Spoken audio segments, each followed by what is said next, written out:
sangat energik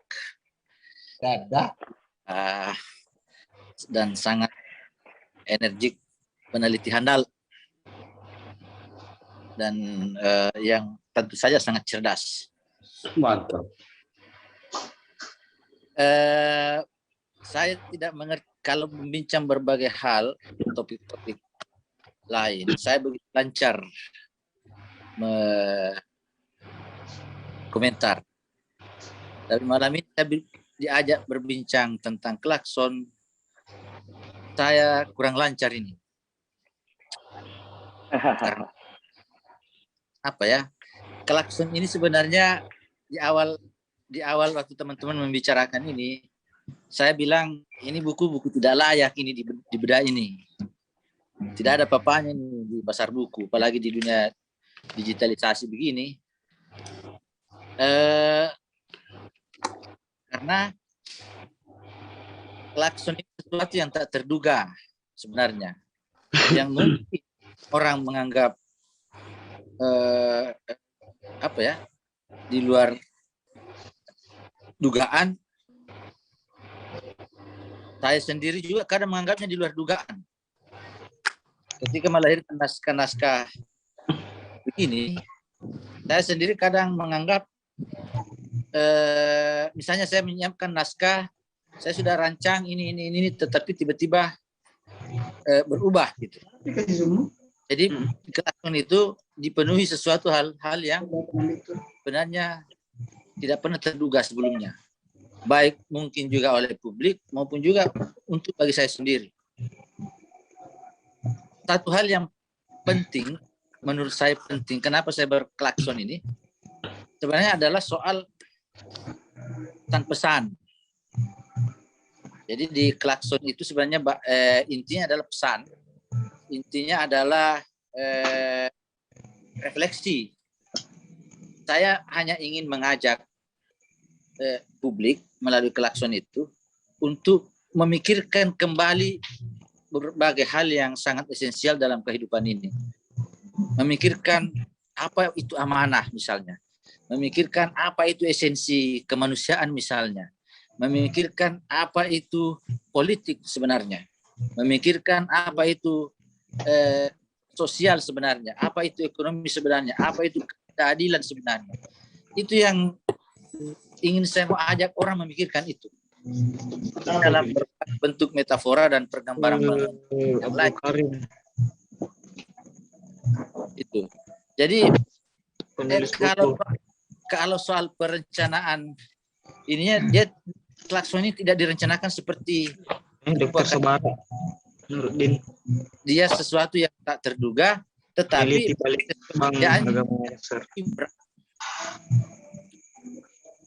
kenapa berat? Walaupun tak terduga, tetapi kalimatnya itu bukan kalimat spontan. Saya olah itu sampai 1 pekan itu. Dengan karakter mungkin sekitar hanya 300 lebih. Itu 1 pekan itu diolah.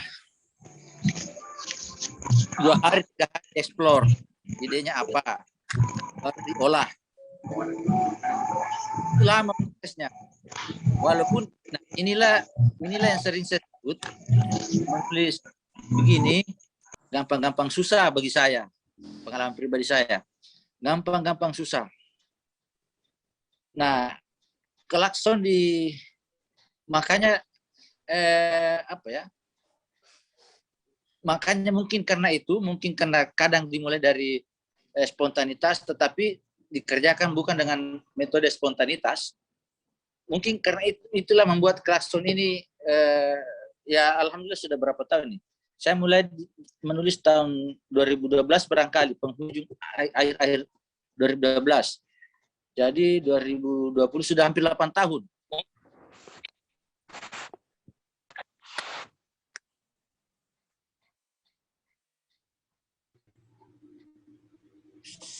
Jadi kalau saya ditanya bagaimana membangun klakson, ya kira-kira seperti itulah. Dia dimulai dari sesuatu yang tak terduga, diolah dari sesuatu yang mungkin kesannya spontan, tetapi sebenarnya tidak spontan. Karena diksi dan kalimat-kalimat yang sering saya gunakan itu bukan spontan. Itu melalui proses yang panjang. Kadang hanya kata penghubung, harus diedit, harus diganti dengan kata yang lain. Jadi harus hati-hati.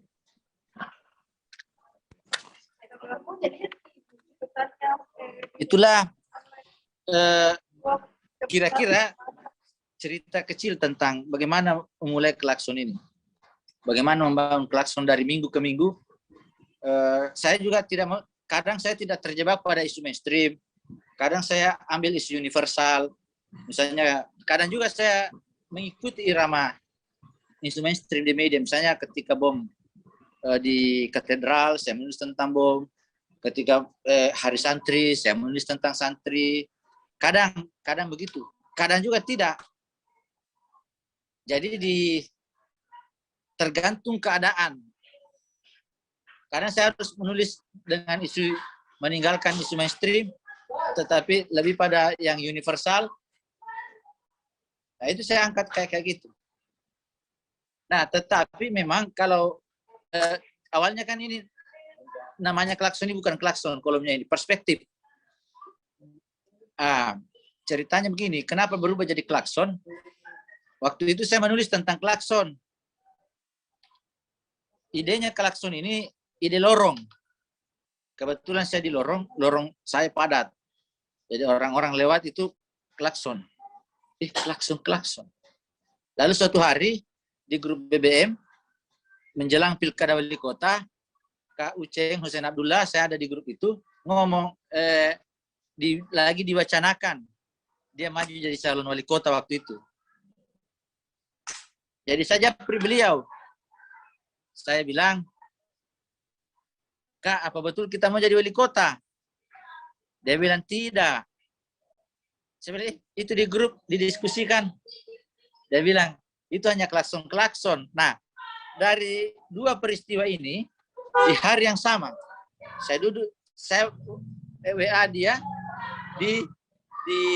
lagi di pinggir jalan, di lorong dekat rumah, terus kendaraan banyak lewat, klakson-klakson terus. Nah, disitulah muncul ide saya menulis tentang klakson. Saya kemudian mengeksplorasi apa esensi dari klakson ini sebenarnya dalam kehidupan kita. Apa maknanya klakson ini dalam kehidupan kita? Dia berfungsi sebagai peringatan, dia berfungsi sebagai sesuatu yang memberikan kehati-hatian, dan dia berfungsi sebagai sindiran, macam-macam.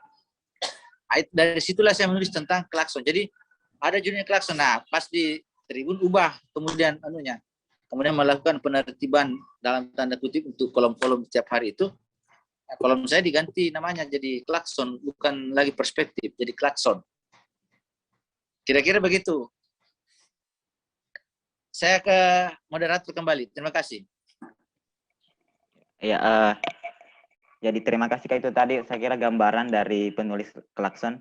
Wajarlah memang ketika kita membaca tulisan-tulisan Kak Karim yang diberi nama klakson itu, kita banyak menemukan makna-makna yang mungkin kata-kata yang digunakan sederhana, tapi maknanya cukup dalam. Karena memang proses menulisnya itu tadi seperti dikatakan spontan menemukan ide, tetapi pada saat proses menulisnya itu tidak spontan, butuh perenungan yang panjang. Nah, ini menarik, saya kira menjadi rujukan bagi kita, apalagi anak-anak muda ini ketika ingin menulis. Saya kira tulisan-tulisan Kak Karim bisa menjadi rujukan buat kita semua. Nah, mungkin selanjutnya kita langsung ke pembincang atau ke narasumber yang pertama. Ada Pak Tamsil ya, jadi dari pimpinan Tribun Timur. Saya kira langsung saja Pak untuk materinya. Ya, Assalamualaikum warahmatullahi wabarakatuh. Waalaikumsalam warahmatullahi wabarakatuh. Ya, di dunia wal akhirah ya. Terima kasih untuk saya tidak tahu inisiator mengundang saya ini siapa. Ya, tapi saya mau sampaikan terima kasih. Saya senior saya. Tidak, saya mau berterima kasih sebab inilah ruang saya tidak memikirkan diri sendiri, tapi selama ini kan kita pikirkan kantor gitu ya, tribun apa gitu. Ini ruang di mana saya ternyata kita berpikir, oh kita butuh juga ruang-ruang di mana kita ruang sahabat, ya, ruang sahabat. Saya menamakan ini ruang sahabat sebab di tempat-tempat seperti ini kita akan muncul dengan apa adanya gitu, karena kita tahu ada Pak Karim gitu. Makanya saya sebelum saya memulai ini, setelah salam saya mau bilang ini apa saya mau diperlakukan sebagai narasumber atau sebagai sahabat. Saya berpikir saya harus menjadi seorang sahabat. Yang pertama, yang terima kasih yang kedua karena terus terang Karim dengan menulis di Tribun itu tidak gampang, ya. Menulis berita sama-sama dengan penulis kolom harian yang dikejar deadline. Karim ini setahu saya hanya mingguan, 2 kali seminggu kadang, ya. Di beberapa kali tempat kalau saya ketemu, pas ketemu dia langsung bilang sudah jelang deadline, dia bilang aduh narenda sikat nasek kambi naseng. Nah suruh lagi order lagi tulisan begini. Nah tulisan-tulisan yang di order by order, saya tahu betapa berat tulisan-tulisan begitu dengan deadline yang dikejar deadline. Ya. Kalau kami di koran dulu dikejar deadline itu adalah Tuhan kedua kami, kalau boleh dibilang nabi kami, karena Tuhan pertamanya adalah fakta. Itu Tuhan kedua kami deadline, karena harus tenggat waktu sama dengan kematian gitu ya, makanya disebut deadline. Nah, jadi kalau di ruang sahabat kita bisa mengungkap tidak dalam bahasa yang kita pilih gitu, bahasa dari hati gitu ya. Pertama saya membayangkan klakson pertama dan klakson kedua, saya juga lihat memangnya ada beritanya sempat diundang waktu itu di kampus belum pandemi tahun 2018 kalau nggak salah ya di Fakultas Dakwah.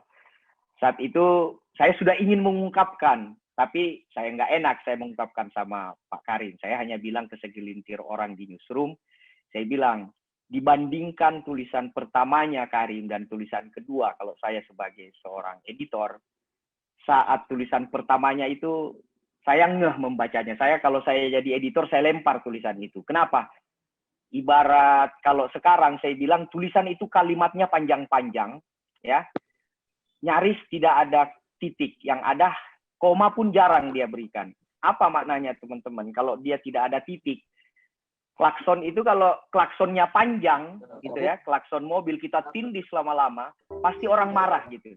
Nah, klakson yang baik itu kan, klek, titik lagi, titik, bunyi lagi sedikit. Nah itu, kira-kira begitu. Lelah kita kalau mendengar tulisan panjang-panjang di awal-awal. Itu tulisan dia pertama. Tapi saya minta di panitia dikirimin, Kak, bagaimana cara kirim bukunya? Wah, saya bilang saya di Jayapura ini, baru sehari saya di Jayapura.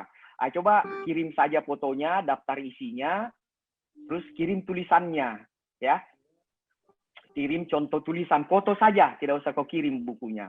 Dia kirim, saya baca, wow, terkejut saya. Kalimatnya sudah staccato, kalau seperti Messi, kalimatnya pendek-pendek gitu. Ya, sudah enak dibaca seperti saya biasa di teman-teman wartawan kamu mau belajar menulis yang bagus, bacalah Bobo. Kenapa majalah Bobo? Karena majalah Bobo mulai anak yang baru belajar membaca sampai profesor yang tidak bisa membaca lagi karena stroke atau ingatan, dia mengerti gitu. Ya? Kenapa gampang dimengerti? Karena tulisannya pendek, subjek, objek, predikat. Saya mau ke pasar. Bobo berjalan ke hutan, titik. Nah, tulisan-tulisan seperti itulah yang membuat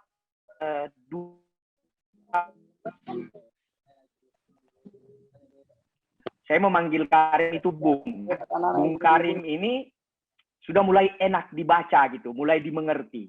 Ya, itu dari sisi konten tulisannya, dari cara penyajiannya. Saya melihatnya sebagai seorang sahabat yang menempatkan diri sebagai editor.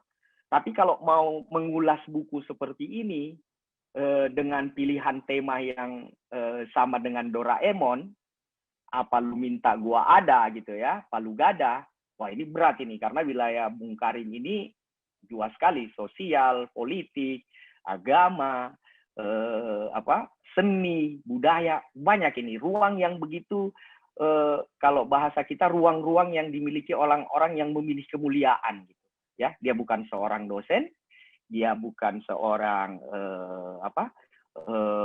wartawan, tapi memilih jalur-jalur ini ya. Ini pilihan jalur yang susah, dan yang saya ulang terima kasih, dia rela untuk dikejar oleh tenggat, dikejar oleh deadline. Nah, orang yang ditekan ya, orang yang selalu ditekan itu berbeda hasilnya ya. Kalau kamu katanya kalau kamu mau berlayar, kalau kamu berlayar dengan ombak yang tenang, kamu tidak akan menjadi siapa-siapa, gitu. Tidak menjadi apa-apa. Tapi kamu berlayar dengan ombak yang keras, ditekan, pasti lentingannya tinggi gitu. Nah, Karim ini menurut saya dia melakukan itu, ya. Saya kasih catatan, saya sering berbicara dengan angka gitu ya, karena angka itu adalah fakta. Di tulisan yang ketiga ini umpamanya di buku Klakson yang ketiga, saya tadi dia ada 84 judul.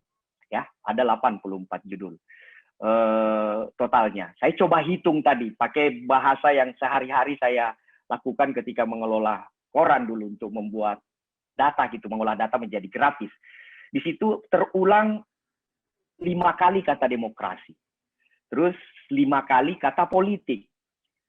Kata kampanye 2 kali, itu judul, baru judul ya, baru judul, belum isi. Ya. Terus kata politik, kata pemerintah, ada juga. Itu baru satu klakson. Dan memang narasi yang disampaikan Bung Karim ini, itu adalah narasi-narasi protes. Narasi-narasi egaliter yang melawan kekuasaan. Saya pikir jiwa aktivisnya ada di sini. Itu dari sisi konnya. Kalau membahas buku, saya cenderung biasa melihatnya dari 2 sisi. Apakah kita mau melihat dari sisi kontennya, atau melihat dari sisi siapa penulisnya.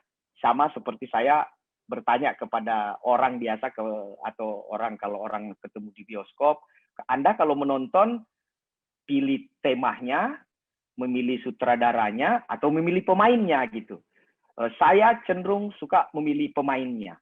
Saya tidak memilih temanya gitu, ya. Kenapa? Karena saya merasa pemain itu akan membawa temanya, akan menguatkan temanya. Ada orang, saya senang film drama, saya senang film komedi, saya senang film action.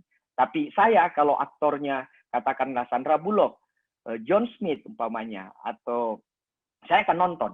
Kenapa? Karena saya menjamin bahwa karakter itu, peran Conero umpamanya, ya, dia akan membawa, pasti berbeda gitu. Filmnya pasti dia akan pilih-pilih film gitu. Dia tidak terima film biasa. Nah, Bung Karim, kalau kita lihat dari siapa dia, menurut saya satu frekuensi gitu, satu tune, ya. Tapi kalau temanya sangat besar dia, dan dia kecenderungan menurut saya dia membahas tentang politik, pemerintahan, kritik gitu ya, dengan walaupun memilih tema lain. Tapi saya melihat Klakson ini karena mungkin dasarnya seperti yang dia sebut awal bulannya Klakson adalah musim pilkada gitu, tema-temanya tidak jauh dari situ. Walaupun ada pendekatan santri, ada pendekatan ada pendekatan yang sisi religius gitu, tapi saya pikir Bung Karim memilih ini itu wajar. Nah, ini juga yang mengkonfirmasikan, menjelaskan kenapa di banyak tempat kalau ada seleksi Bawaslu, seleksi KPU, seleksi lembaga, dia dilibatkan. Ya kenapa?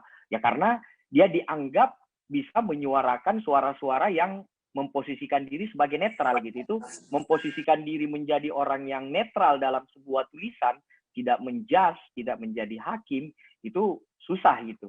Ya, susah sekali itu yang begitu. Itu pilihan kata akan menunjukkan siapa dia gitu, dan itu saya yakin yang terberat dari seorang Karim selain deadline adalah memilih diksi di setiap kalimat, ya. Itu baru kalimat, belum kata, belum paragraf gitu ya. Assalamualaikum warahmatullahi wabarakatuh.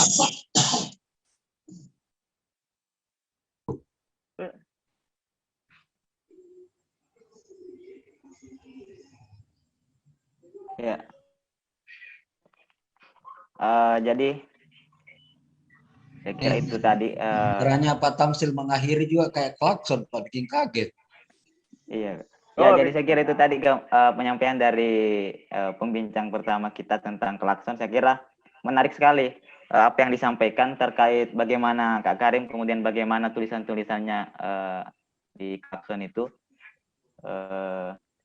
Ini menarik tadi ada disampaikan bahwa menjadi penulis memberi justifikasi itu berat, dan ini mampu dilakukan dengan baik oleh Kak Karim sebagai penulis, yang ketika kita membaca tulisan-tulisannya dapat memberikan kita apa istilahnya itu kritik, tetapi di saat bersamaan begitu asik dinikmati gitu. Jadi saya kira itu. Selanjutnya mungkin kita akan mendengar pembahasan dari pembincang kedua malam ini. Ada Pak Dr. Sabara. Jadi saya langsung saja serahkan kepada beliau untuk menyampaikan pandangannya terkait buku Klakson. Silakan, Pak. Ya, terima kasih. Assalamualaikum warahmatullahi wabarakatuh. Waalaikumsalam. Allahumma shalli ala sayyidina Muhammad wa ala alihi sayyidina Muhammad. Karena di sini ada bos saya, jadi saya sapa duluan beliau ya. Yang saya segani, yang saya hormati, yang saya andalkan, Ketua Lakpes dan NU, yang juga Kepala Balai Litbang Agama Makassar. Yang saya kagumi, Pak Abdul Karim selaku penulis Klakson yang sangat dahsyat. Para guru di sini, para senior yang ada di Zoom meeting ini, wabil khusus kepada Pak Tamsil selaku pembincang pertama. Tadi saya simak baik-baik penyampaian Ustadz Karim, Pak Karim, dan Pak Tamsil tentang Klakson. Saya akhirnya semakin memahami kenapa tulisan-tulisan yang ada di Klakson itu begitu sangat berbobot. Ya. Satu pelajaran moral yang saya dapat dari Ustadz Karim tadi, meskipun kita dikejar deadline, tapi jangan biasakan dengan sistem kebut semalam. Ya. Ini juga penyakit saya sih sebenarnya. Ketika jelang deadline itu baru kemudian forsir diri untuk menulis. Tapi pelajaran dari Ustadz Karim tadi bahwa ya meskipun masih minggu depan deadline-nya, ya dia siapkan memang. Jadi pantas ketika tulisannya begitu sangat luar biasa. Menjadi penulis itu tidak mudah, tapi jauh lebih tidak mudah menjadi penulis yang singkat padat ya. Sebagaimana menjadi pembicara juga itu tidak mudah, tapi menjadi pembicara dengan kalimat-kalimat yang singkat namun padat itu bukan sesuatu yang itu adalah sesuatu yang cukup susah. Ya, ada sebuah ya kalimat bijak dari Sayyidina Ali bin Abi Thalib, jika akal meningkat, kata meningkat. Nah, ini yang saya dapati sebenarnya ketika membaca Klakson yang mungkin hanya sekitar 300 kata ya. Lalu ada pesan besar ya, ada pesan yang menggelitik kita. Tadi di awal sebelum mulai Pak Kepala Pesta bicara tentang klakson ya. Klakson 1 itu kalau tidak salah peringatan, klakson 2 itu perhatian, klakson 3 itu menepi. Nanti klakson 3 meskipun saya belum baca keseluruhan, karena baru kemarin sore saya dapat bukunya, ada beberapa judul yang saya baca, itu mengajak kita memang untuk menepi sejenak, bermuhasabah sejenak, ya. Refleksi sejenak. Misalnya di tulisan calonmu adalah cerminanmu, itu kan kita kemudian diajak menepi sejenak untuk memikirkan bahwa ternyata siapa calon yang kita pilih itu bukan sekedar itu adalah cerminan diri kita. Itu adalah objektivasi diri kita yang ada di luar sana. Kenapa kita pilih si A? Kenapa kita tidak suka sama si B? Ini bukan sekedar selera saja, atau bukan sesuatu yang remeh ternyata, tapi di situ kita bisa melihat cerminan diri kita. Ada juga tulisan yang cukup menggelitik ya. Judulnya di awal-awal kayak itu, judulnya Malu. Itu cukup menggelitik juga. Jadi banyak hal sebenarnya yang seorang Bung Karim ini bagi saya salah seorang yang menginspirasi saya. Bukan cuma tulisan-tulisan di Klakson sih, tapi postingan-postingan Facebook yang saya sering ulang-ulang. Misalnya saya ingat sekali saya terinspirasi dengan satu kalimatnya pada Ramadan tahun lalu, puasa itu menuhan bukan menahan, dan itu yang kemudian saya ulang-ulang. Ya, jadi seorang Karim itu cukup banyak menginspirasi saya dengan kalimat-kalimat pendek tapi menggelitik, kalimat-kalimat pendek tapi cukup mendalam. Dan ini juga saya lihat di setiap tulisan beliau di Klakson yang setiap pekan itu selalu beliau posting. Jadi, Klakson ini sebenarnya tipikal tulisan yang sangat susah kalau menurut saya secara pribadi, nggak tahu kalau yang lain. Karena kita diajak untuk menyampaikan pesan yang berbobot, pesan yang dalam, tapi dengan space yang kecil, dengan kuantitas kata yang minimal, sekitar 3 menulis dengan menyampaikan pesan dengan menulis di 300 kata itu berat sekali. Masih lebih mudah bagi saya menulis sampai 1.000-2.000 kata. Walaupun meskipun akhirnya hasilnya bertele-tele. Tapi tulisannya Bung Karim nyaris tidak ada yang bertele-tele, tapi pesannya cukup mendalam. Ya, di forum ini saya cuma ngalah berkah sebenarnya sambil memberikan sedikit komentar tentang Bung Karim. Saya tutup aja lah dengan pantun untuk Bung Karim. Ngopi di pagi dan petang, minum kopi di pagi dan petang, ngeteh di waktu malam. Abdul Karim penulis andalan, menulis dengan ringan tapi mendalam.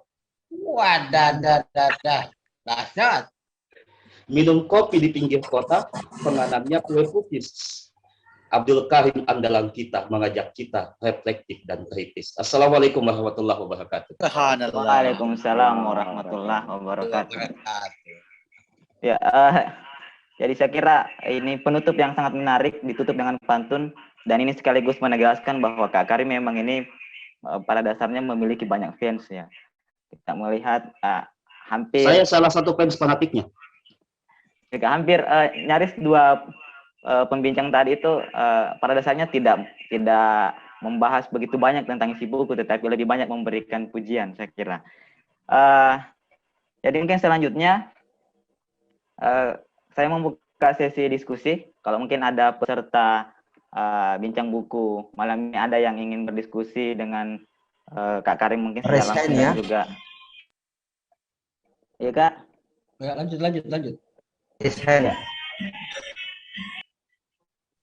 Ya, jadi yang mau bertanya silakan diberikan kesempatan untuk penanya.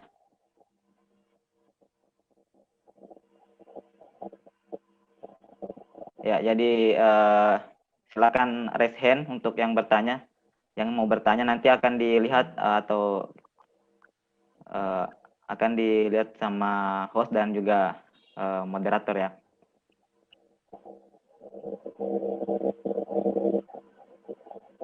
Itu cewek deh. Itu ada Nur Kidam.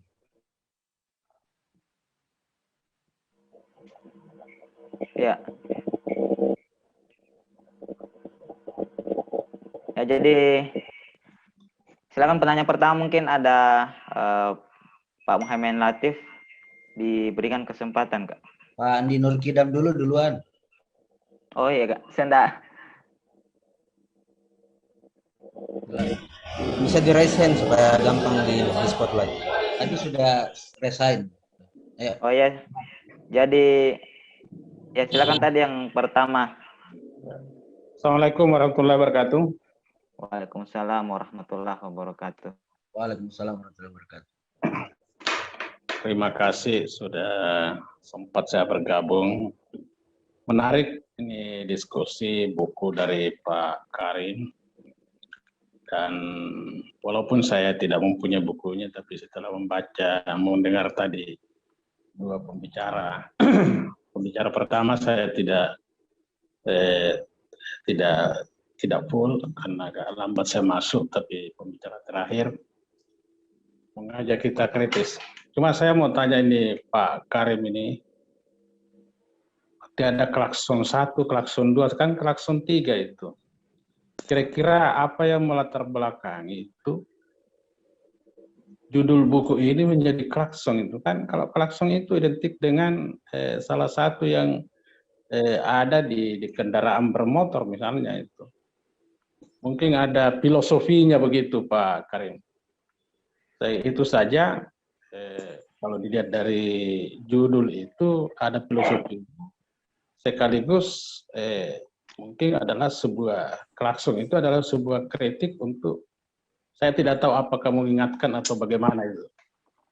Saya kira itu saja pertanyaan saya Pak Karim. Mudah-mudahan saya dapat bukunya. Cukup. Assalamualaikum warahmatullahi wabarakatuh. Waalaikumsalam warahmatullahi wabarakatuh. Jadi mungkin kita lanjut ke penanya kedua dulu, kemudian nanti dijawab oleh panelis ya. Jadi kepada Pak Muhammad Latif, silakan. Ya baik, bismillahirrahmanirrahim. Assalamualaikum warahmatullahi wabarakatuh. Pertama-tama saya mengapresiasi buku ini yang kemudian diterbitkan di Klakson ya, dari pesan-pesannya yang dari Pak Karim ini. Saya melihatnya bahwa Klakson ini termasuk tulisan yang original ya, yang menurut saya tidak lahir di ruang hampa budaya. Saya mencurigai nih Pak Karim seperti mendapatkan wangsit gitu, sehingga menemukan diksi-diksi yang kadangkala itu di luar dari pikiran kita gitu. Kalau saya memakai istilah Arkon itu unthinkable ya, maksudnya yang tidak terpikirkan oleh orang banyak, tapi ternyata kemudian oleh Pak Karim itu dijadikan sebagai satu diksi yang terkadang ya menurut saya sering ketawa-ketawa sendiri ketika membaca tulisan-tulisan lepas dari Pak Karim. Ya, saya sebenarnya dengan Pak Karim ini satu angkatan di mahasiswa dulu. Pak Karim ini memang memiliki menurut saya keunikan ya waktu kita di mahasiswa dulu. Di saat kita ini menggandrungi tugas-tugas kuliah, Pak Karim itu justru hanya membaca tulisan-tulisan Kompas. Mungkin tidak banyak yang tahu ini ya, karena waktu kami di Manuruki ya waktu itu.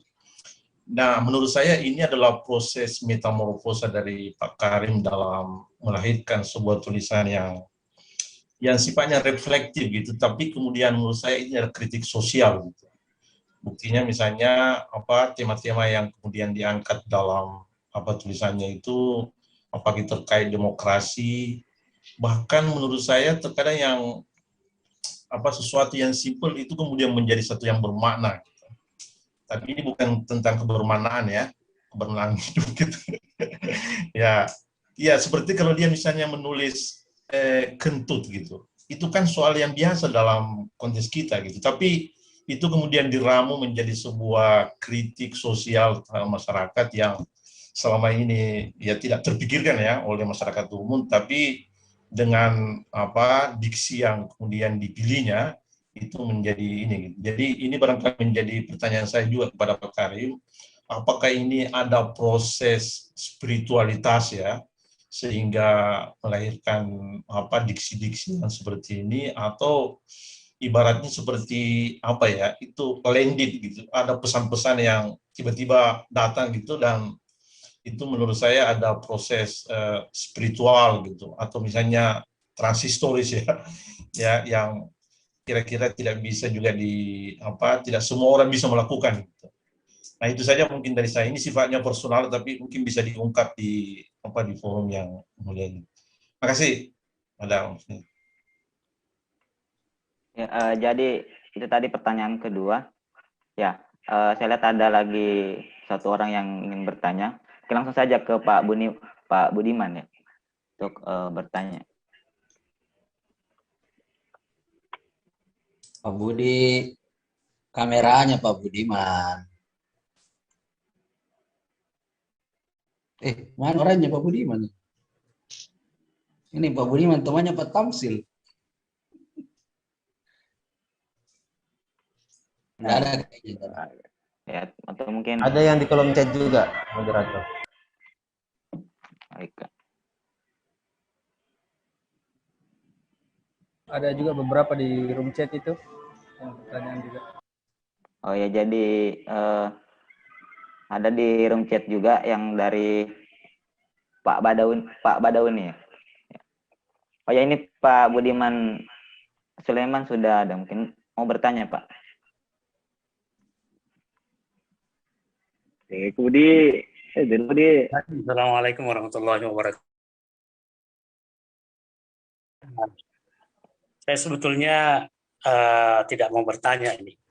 Saya hanya ingin mengambil berkah dari penulis buku. Dan mudah-mudahan bukunya bisa saya beli. Supaya bukunya juga bisa berberkah. Amin. Ya. Tidak usah dihadiahkan, nanti dibeli. Iya. Tanya ke Cede, ke situ aku bertanya, ke bikin pertanyaan atau pernyataan. Sebetulnya saya tergelitik tadi dengan Adinda Muhaimin ini. Saya agak masih bertanya-tanya ini. Sebetulnya ada kekuatan spiritual apa yang membuat penulis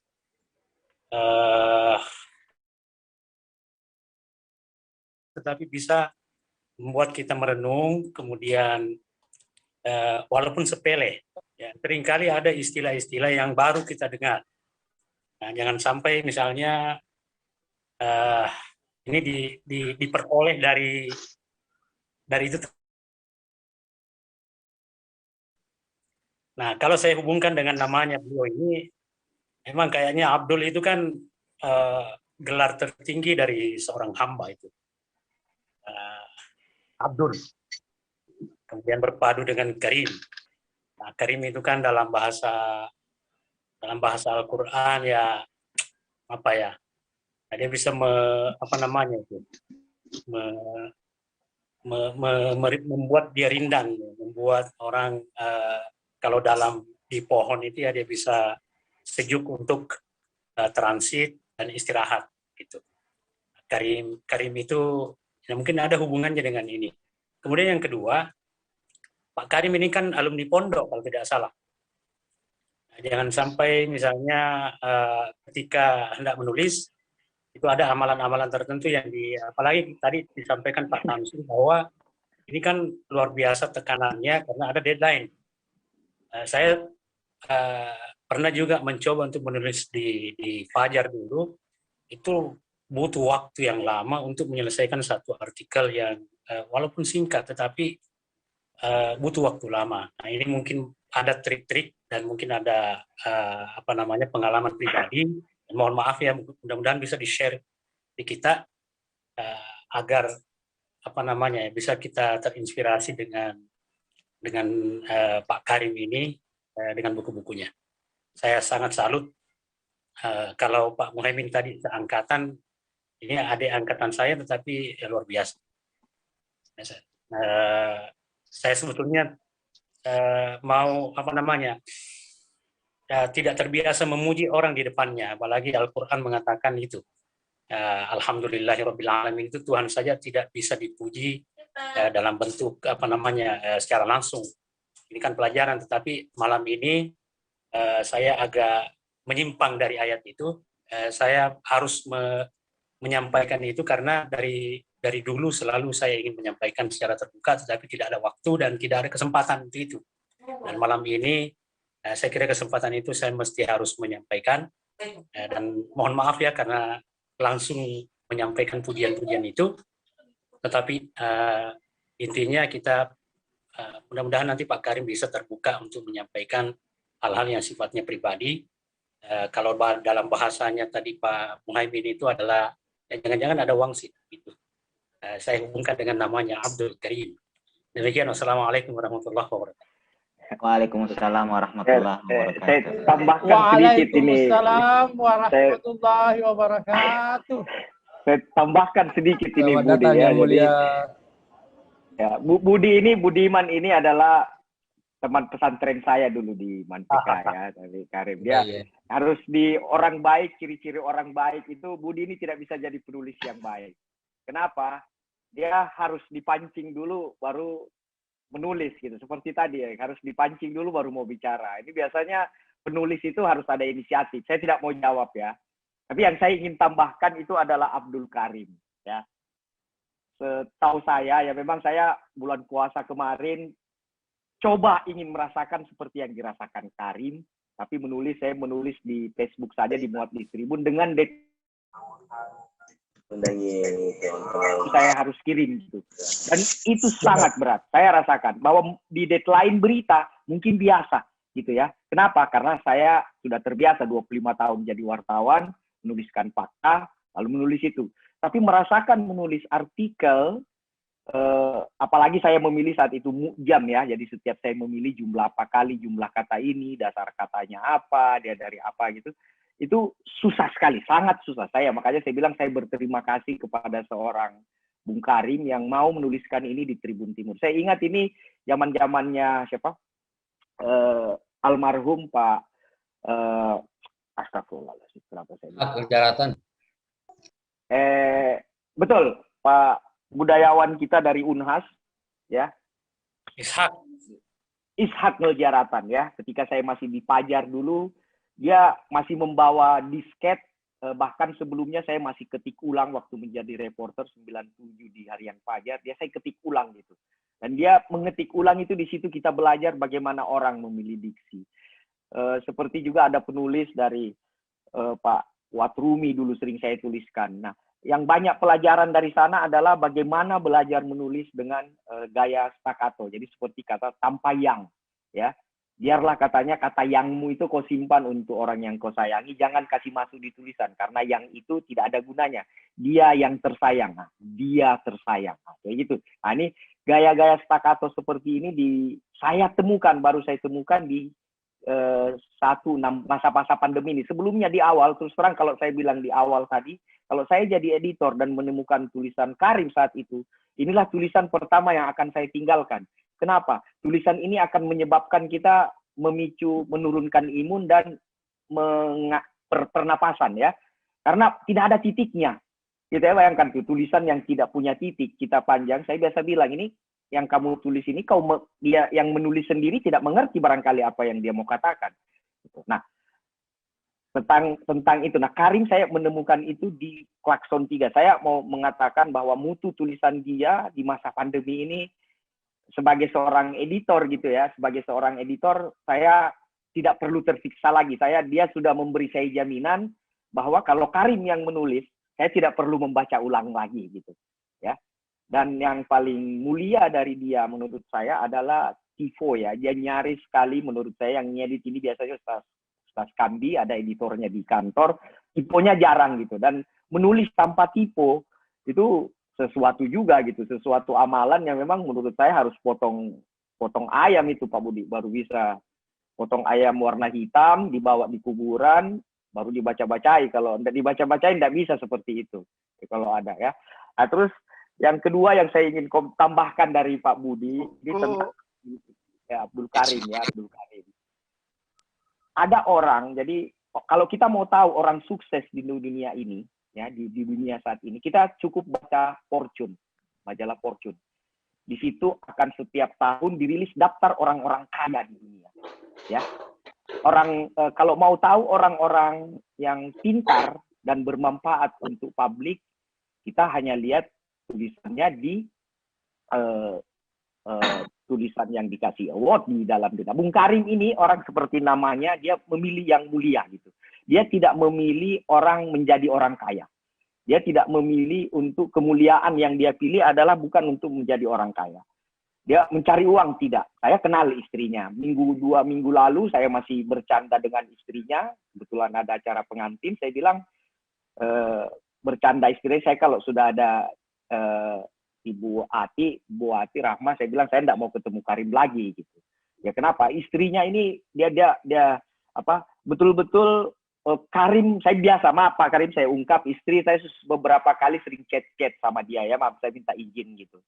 Nggak diungkap di sini, tapi biasa hasil chat saya kirim ke Karim gitu, biar dia tahu bahwa saya menghormati istrinya. Dan saya membaca meyakinkan saya bahwa dia bukan memilih, orang yang memilih tidak memilih kekayaan. Nah, apa orang yang Karim itu? Dia memilih mengabdi, bermanfaat orang banyak. Dia bukan orang yang bernilai, tapi orang yang tak ternilai. Itu susah itu, menjadi orang yang bernilai gampang. Kamu bekerja dengan saya 1 bulan, upah kamu sebegini, sesuai UMK, atau di atasnya. Tapi orang seperti Karim ini, kita tidak mau tahu bisa memberi nilai berapa, artinya dia tak ternilai. Nah, ini menurut saya kemuliaan seperti ini jarang didapatkan orang-orang yang mau meluangkan waktunya untuk orang banyak, ya. Ini yang jarang nih. Berapa? Coba ada tidak yang pernah berurusan dengan Karim dan dia memasang tarif? Nah, ini yang orang jarang seperti ini yang jarang kita temukan gitu. Atau mungkin karena dia kemakmuran dengan kesejahteraan sudah dipenuhi oleh di rumahnya gitu, ya. Itu yang kedua. Yang ketiga yang mungkin yang saya mau menambahkan Ustaz Budi ini biar tidak malu-maluin alma mater, gitu. Tambah lagi bahwa memang. Yang kedua itu saya ingat dalam Al-Qur'an itu ada surah Madaniyah, ada surah Makkiyah. Ya. Surah Madaniyah itu menceritakan narasi-narasi kisah Al-Qasas, surah panjang gitu. Sedangkan surah Madaniyah, surah Makkiyah, itu surah-surah pendek. Surah-surah Makkiyah di awal-awal turun masa kenabian di 10 awal tahun kenabian Muhammad ketika dia di Mekah gitu, dan 2 tahun di Medina masih dicantumkan, itu surah-surahnya pendek. Dan surah-surah saat itu sangat sifatnya indoktrinasi, ya. Ayat-ayat ibadah di sana belum ada, ya. Perintah salat, perintah puasa, perintah haji adanya di surat Madaniyah. Al-Qasas, kisah-kisah kenabian, cerita tentang nabi, cerita tentang Karun, Nabi Musa, Yahya, adanya di Madinah gitu. Cerita-cerita yang kalimat panjang, cerita-cerita narasi dalam kalimat panjang itu ketika orang masa sejahtera, masa Madaniyah, masa kemapanan. Sedangkan Makkiyah orang memang harus didoktrin. Didoktrin saat itu orangnya bebal gitu ya, dia orang kafir Quraisy lagi ya. Memang harus dibebali gitu, dan hanya dengan kata-kata yang halus, kata-kata yang bersanjak, berpuitis, dan orang gampang mengerti. Dan saya sangat yakin tidak membandingkan dengan Al-Quran, tulisan Bung Karim ini dari hati gitu. Kenapa bisa sampai ke hati? Dia banjir pujian di forum ini, pengunjung partisipan sudah 81 ya, 81 partisipan untuk ini. Saya pikir kalau mau digilir nada narasinya sama, dia akan memuji gitu. Salut sama Bung Karim, terima kasih. Ya, jadi saya kira itu tambahan dari Pak Tamsil. Sekaligus mungkin saya sekali mengatakan bahwa itu penegasan sekali lagi bahwa Kak Karim memang bukan orang biasa-biasa gitu. Saya menarik tadi yang disampaikan bahwa Kak Karim ini bukan orang yang bernilai, tapi orang yang tak ternilai, jadi tidak terhitung ketika kita mungkin mau mendefinisikan. Ya, saya kira ada beberapa pertanyaan tadi yang barangkali mesti dijawab oleh Kak Karim sebagai penulis. Yang pertama dari Pak Andi Nurkidam tadi yang menanyakan soal apa yang melatar belakangi judul buku itu, kenapa diberi judul buku Klakson. Saya kira ini juga tadi sudah sedikit dibahas, tapi mungkin lebih bagus lagi ketika diberikan gambaran kembali oleh Kak Karim.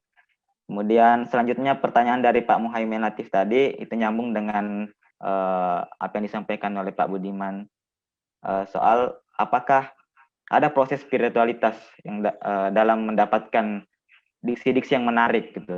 Terus ada di dalam kolom chat dari Pak Badauni yang mempertanyakan bagaimana tulisan esai Klakson ini tidak pernah berulang gitu. Jadi apa tipsnya? Jadi tulisan-tulisan di Klakson ini tidak pernah berulang. Jadi kira-kira tipsnya seperti apa? Oke, saya langsung serahkan kepada Kak Karim untuk memberikan pandangannya. Tabe, Kak.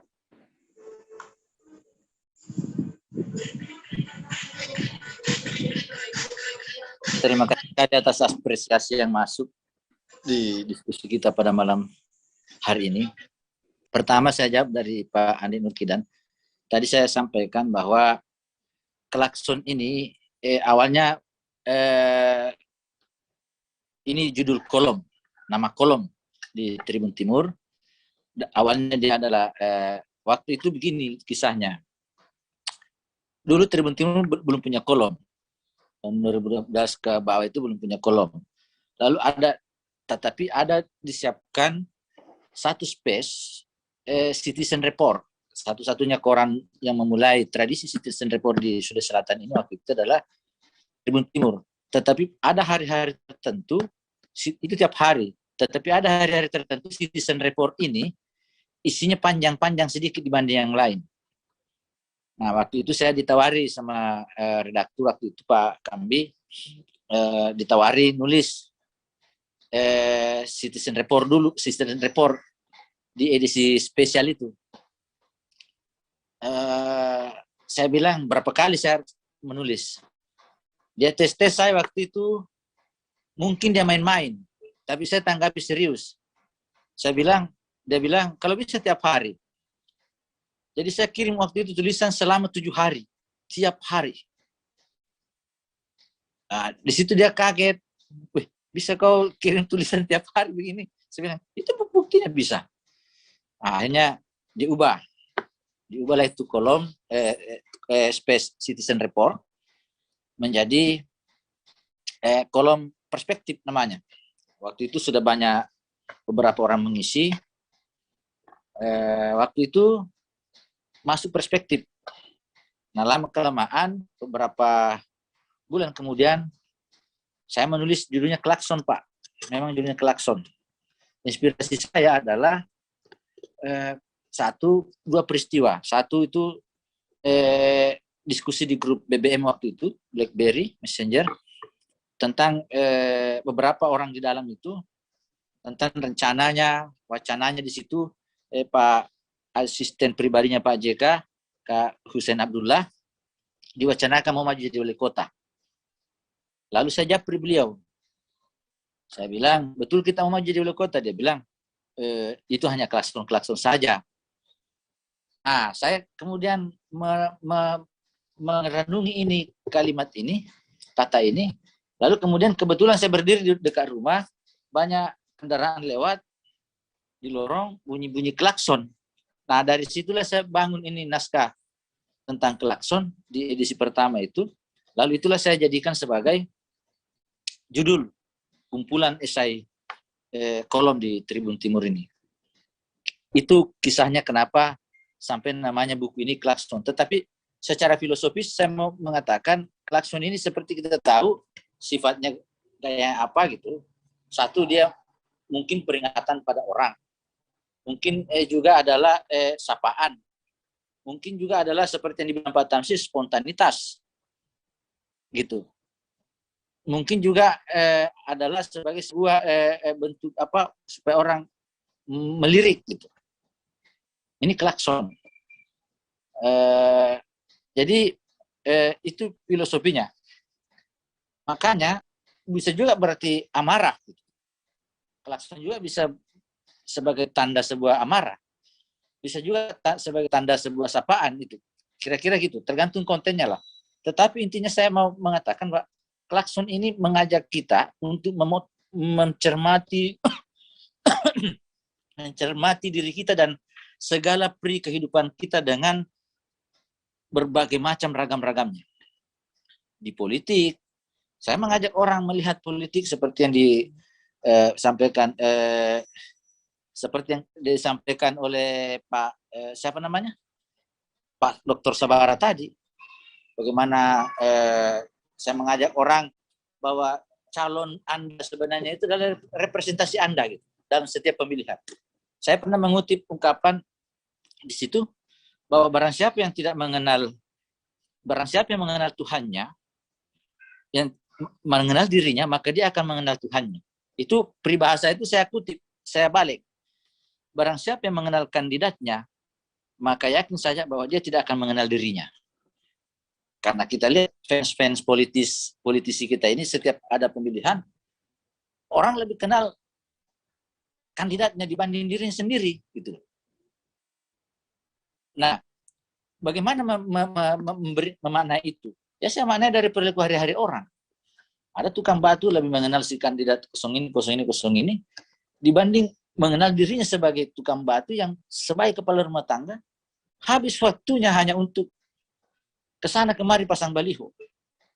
Orderan-orderan itu kan diabaikan. Nah inilah yang saya maksud. Siapa yang mengenal kandidatnya, niscaya dia tidak akan mengenal dirinya. Terbalik dengan ungkapan yang tadi, siapa yang mengenal dirinya, dia akan mengenal Tuhannya. Itu penggambaran-penggambaran.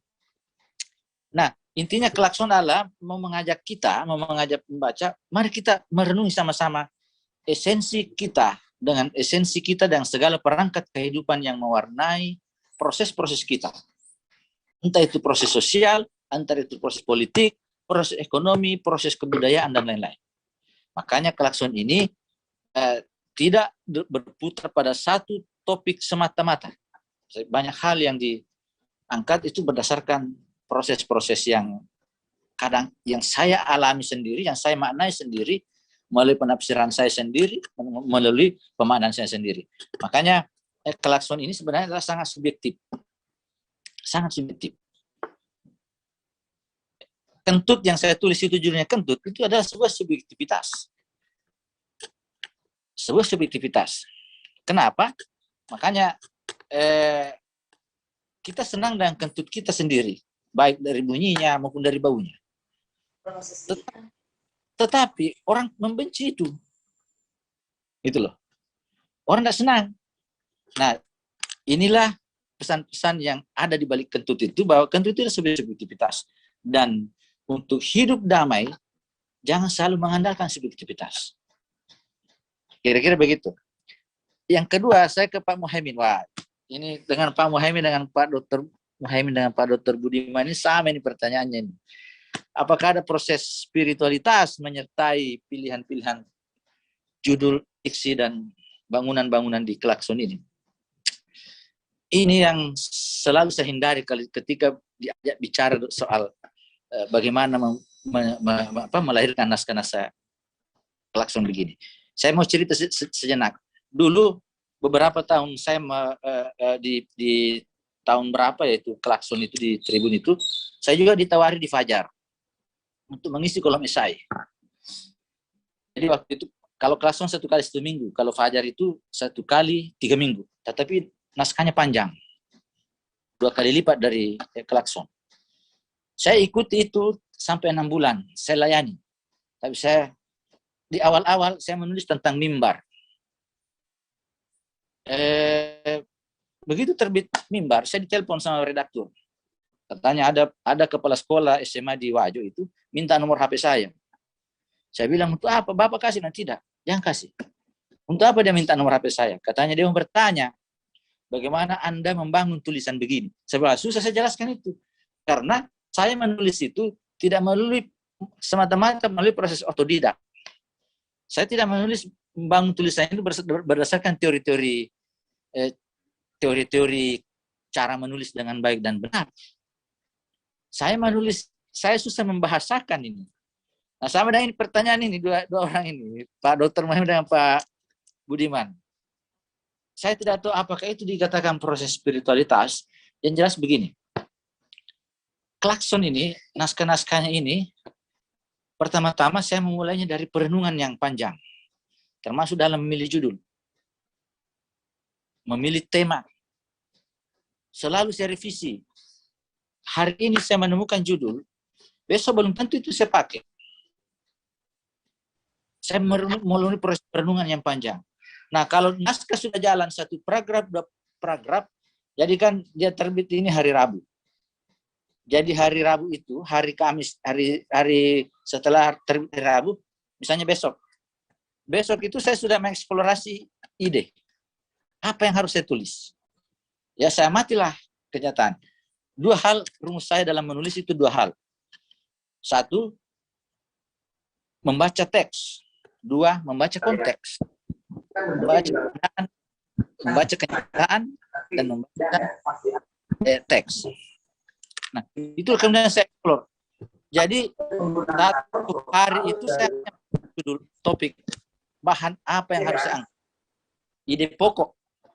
Judulnya belakangan. Lama-kelamaan muncul. Jadi, ketika naskah sudah jalan, teks sudah jalan 1, 2, 3 paragraf itu, disitulah proses perenungan kedua yang cukup panjang. Kadang saya melakukannya di atas atap rumah jam 2 malam. Saya tidak tahu apakah ini yang disebut proses spiritualitas atau bukan. Yang jelas saya membangun naskah klakson ini dari kesunyian. Dari keheningan, kadang-kala pula dari kebisingan. Saya jalan waktu itu tahun 2019-2018, saya jalan ke Goa, beberapa daerah-daerah pegunungan di Goa. Bawa materi tentang di Bawaslu tentang kepemiluan apa, dibikin. Dilanjut, diedit. Jadi diperbaiki, direvisi. disitulah awalnya prosesnya. Saya tidak tahu apakah ini bisa dipahami sebagai bagian dari proses spiritualitas atau tidak. Yang jelas di balik kesunyian itu naskah-naskah klakson itu final. Jadi finalisasinya di situ. Gitu. Yang keempat, Pak Tamsil, terima kasih banyak atas apresiasinya. Dan terus terang, klakson ini tidak ada nilainya, tidak ada apa-apanya kalau bukan tribun. Jadi dengan tribun inilah klakson ini bisa berbunyi, kira-kira gitu.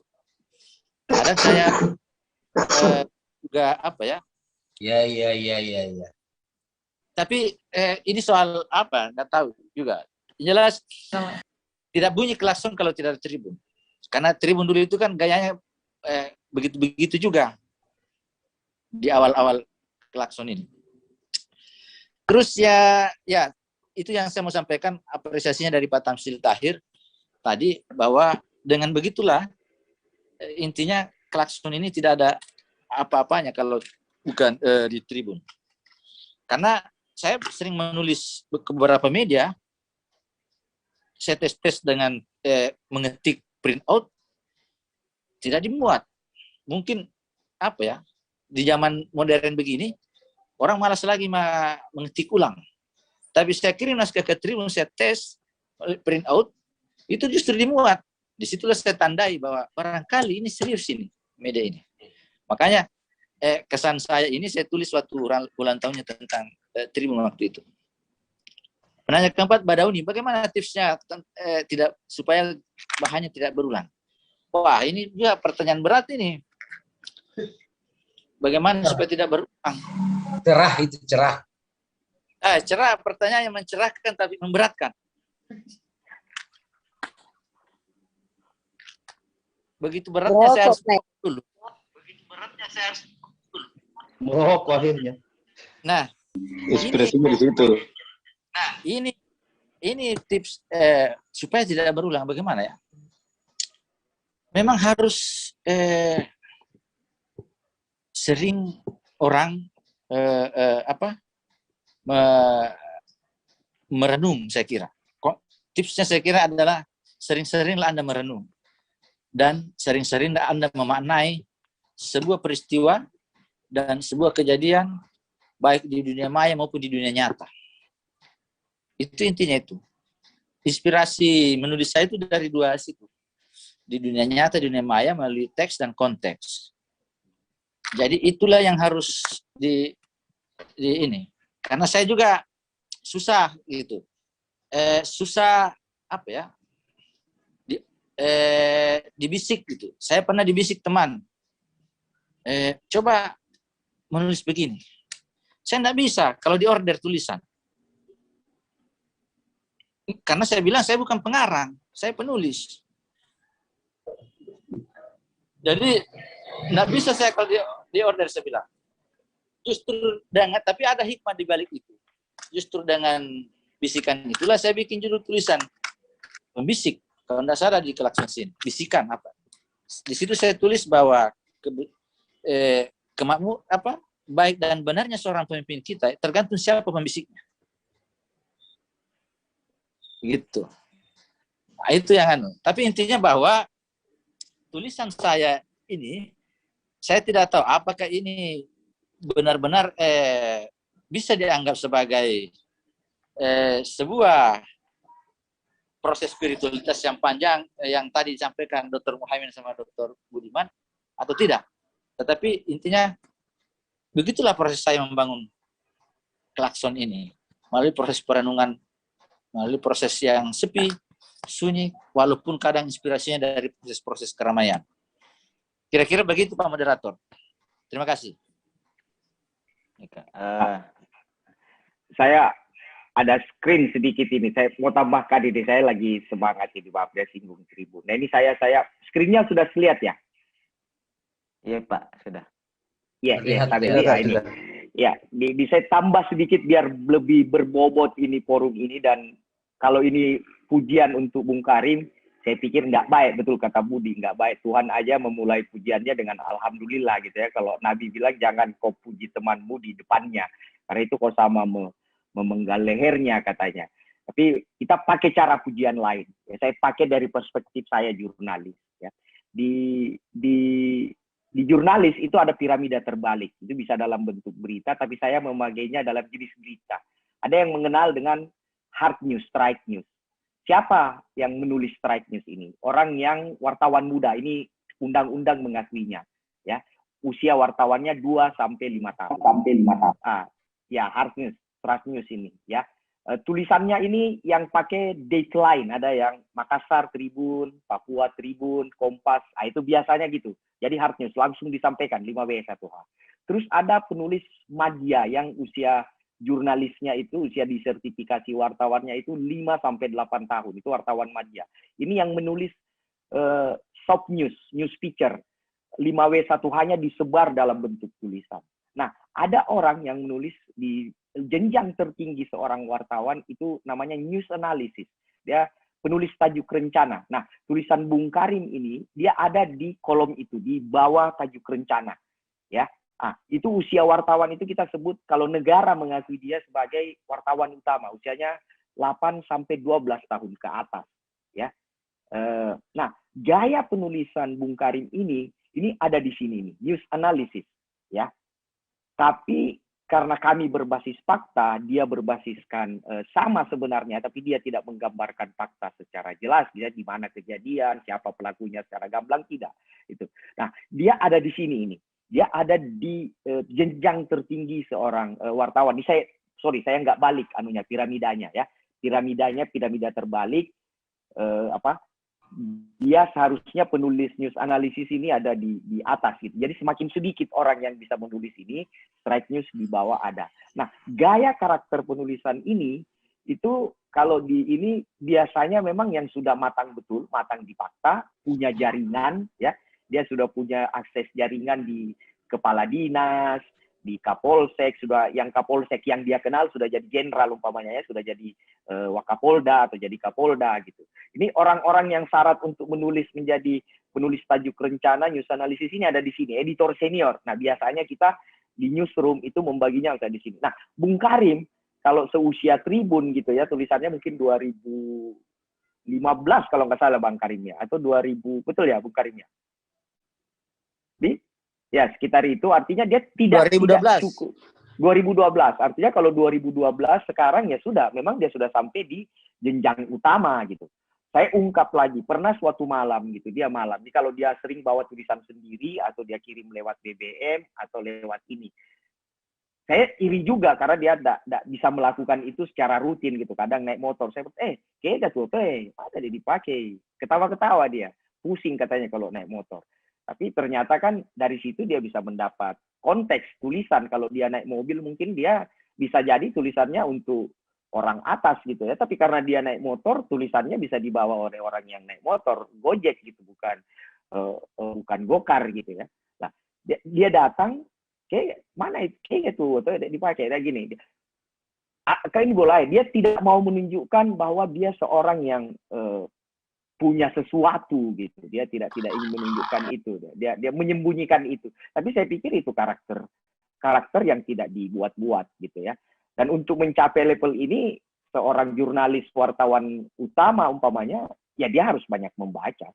Kalian kalau tidak membaca dan tidak merenung dan tidak menemukan kata yang cantik gitu, Anda tidak menemukan, susah mendapatkan tulisan seperti yang ada gitu, yang Anda baca di buku-bukunya. Itu mungkin tambahan saya, biar Bung Karim ini kita lebih berbobot, bisa mengukur parameter dia sudah ada di mana.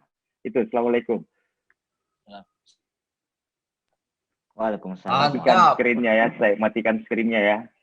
Ya, bagaimana matikan ini? Bantu saya. Di atas dulu, di atas.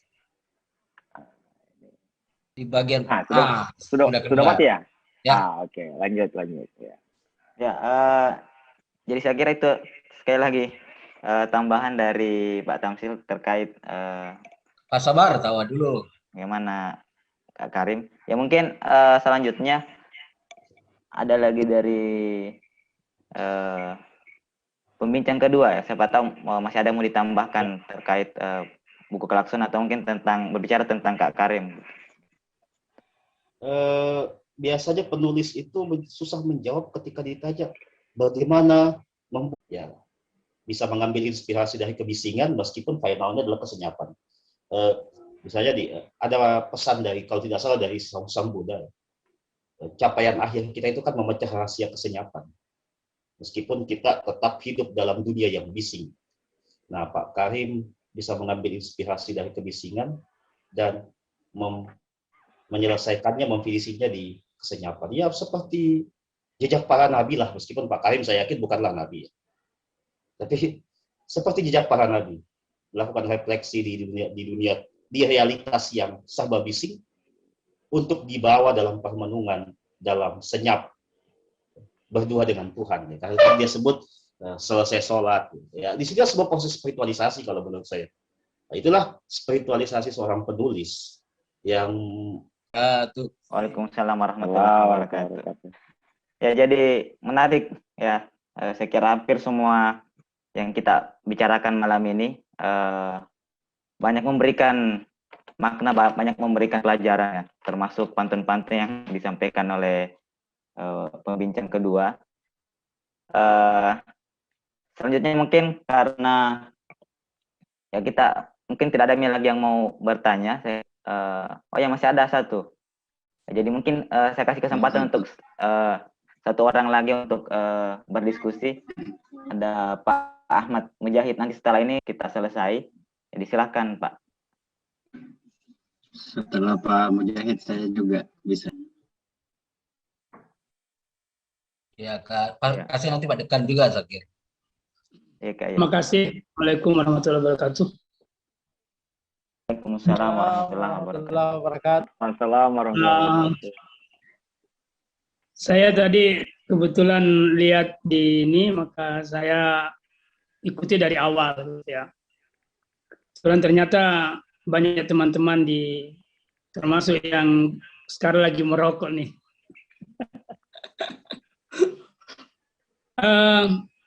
Saya ada satu pertanyaan untuk Pak Karim. Tadi kan kalau saya membaca suatu tulisan, maka yang paling pokok yang saya cari itu adalah paradigma berpikir sang penulis. Jadi paradigma berpikir sang penulis. Kalau saya sudah pahami paradigma berpikir itu, maka apapun tulisan yang ada yang dia tuliskan pasti kembali kepada paradigma itu untuk saya gunakan untuk menganalisis tulisan itu. Nah, ketika suatu tulisan yang sangat temanya banyak dan beraneka ragam, nilai secara spiritualitas, ketika tulisan itu punya muatan transendental yang pada hakikatnya pada wilayah fisikal, tapi hitakan kasih sayang itu mewujud pada wilayah yang sifatnya batin atau maknawi gitu. Nah, jadi bagi saya membaca COVID itu dalam konteks spiritualitas itu bisa mengantar kita kepada dalam konteks spiritualitas itu bisa mengantar kita kepada spiritualitas makna. Karena seringkali kita berkumpul seperti ini, di situ tampaknya ada keakraban, tapi tidak ada kasih sayang. Nah, itu contoh saja misalnya. Makanya pertanyaan saya sederhana, kira-kira bisa tidak dijelaskan kepada saya, karena saya minta maaf, saya belum pernah baca buku itu ya. Saya sudah 2 kali Diano sama Mubarak, tapi saya tidak sempat minta dikirimkan buku itu untuk saya beli. Tapi saya sekali lagi paradigma yang Ustadz Karim itu bangun kira-kira bisa jelaskan ke saya itu apa itu paradigma berpikirnya bagaimana gitu. Terima kasih, itu kira-kira pertanyaan saya. Jadi mungkin langsung saja ke Pak Firdaus untuk menyampaikan 2 pertanyaan supaya sekalian dijawab oleh penulis.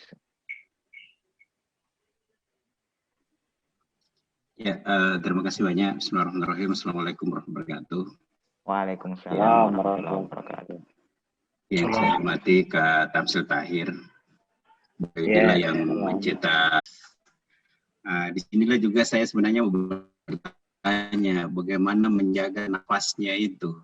Karena Klakson 1, 2, dan 3 saya meyakini sama.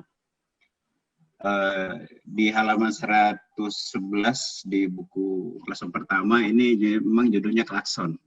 Ada di situ kata-kata bahwa orang lebih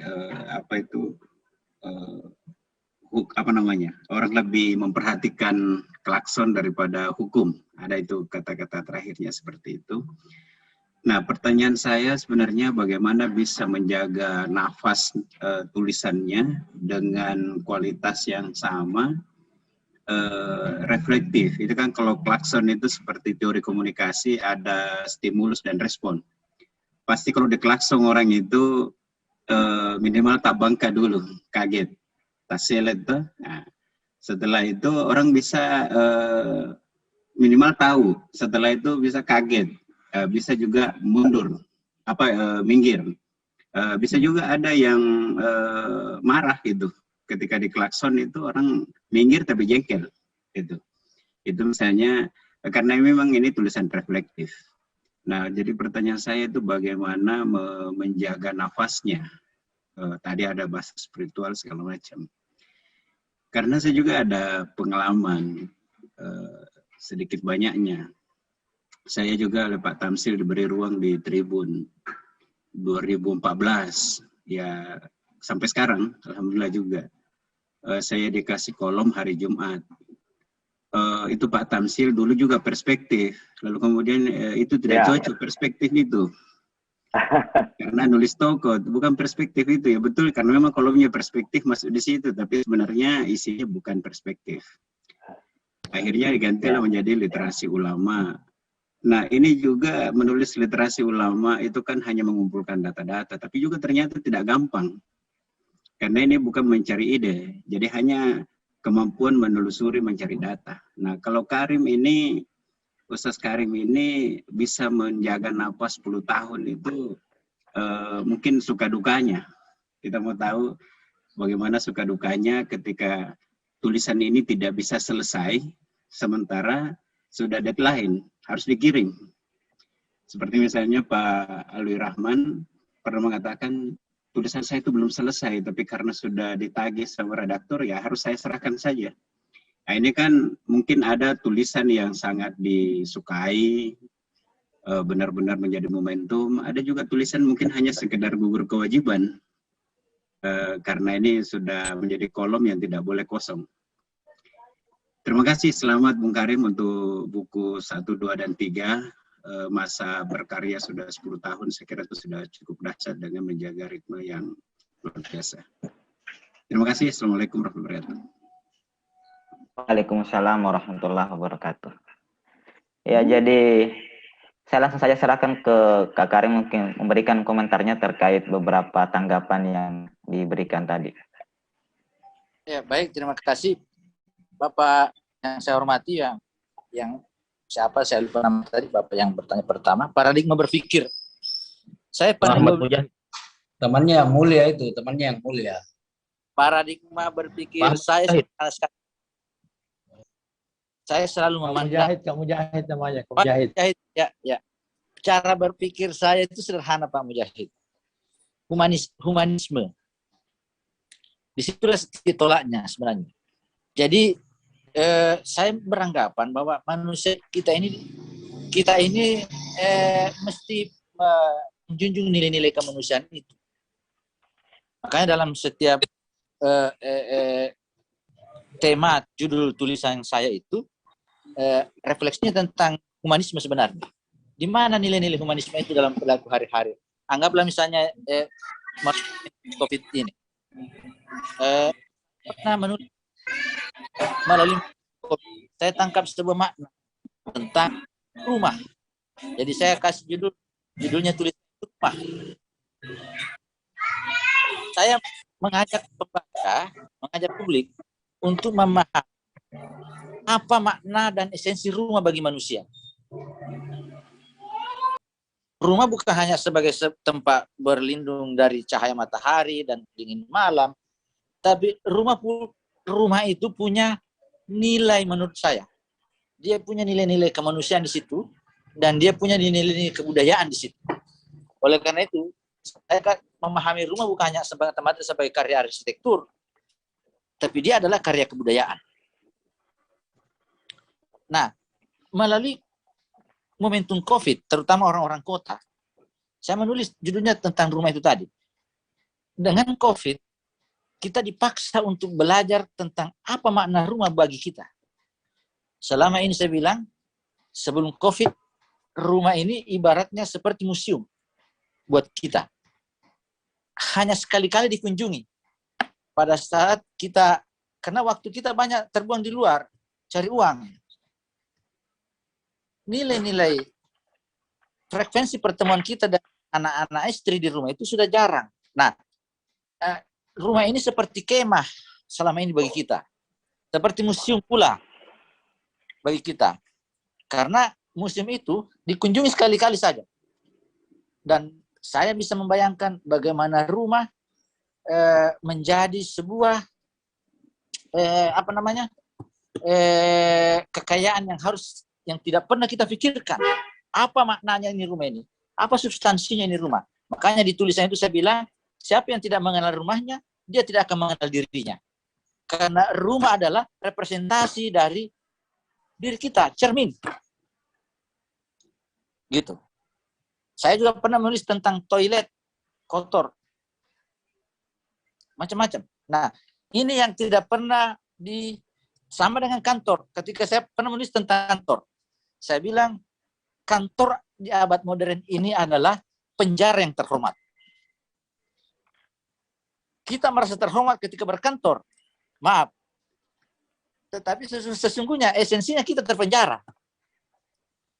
Saya menulis di situ mengingatkan pada saudara-saudara kita publik bahwa kantor itu adalah sesungguhnya adalah penjara yang terhormat. Kita merasa terhormat ketika berkantor, tetapi sesungguhnya di situ ada penjara yang menggerangkan kita. Itu perenungan subjektivitas saya. Disitulah saya mengajak orang kembali ke rumah. Sering-seringlah ke rumah. Sebab di rumah Anda bisa mengenali siapa diri Anda. Sebab di rumah Anda bisa mengenali esensi kemanusiaan kita bersama dengan keluarga dan sebagainya. Nah, itulah hikmahnya yang saya tangkap dari COVID ini. Mengembalikan kita ke rumah. Itu. Saya juga, itu perspektif kemanusiaan, Pak. Humanisme, paradigma humanisme ini yang banyak mempengaruhi saya. Mungkin karena saya berlatar belakang aktivis, banyak fenomena-fenomena yang tidak benar, mungkin karena itu. Saya juga pernah menulis tentang Ibrahim. Saya kasih judul di Klakson 3 ini Ibrahim. Tentang momentum ritual berkurban. Di paragraf terakhir, ini juga soal perspektif humanisme.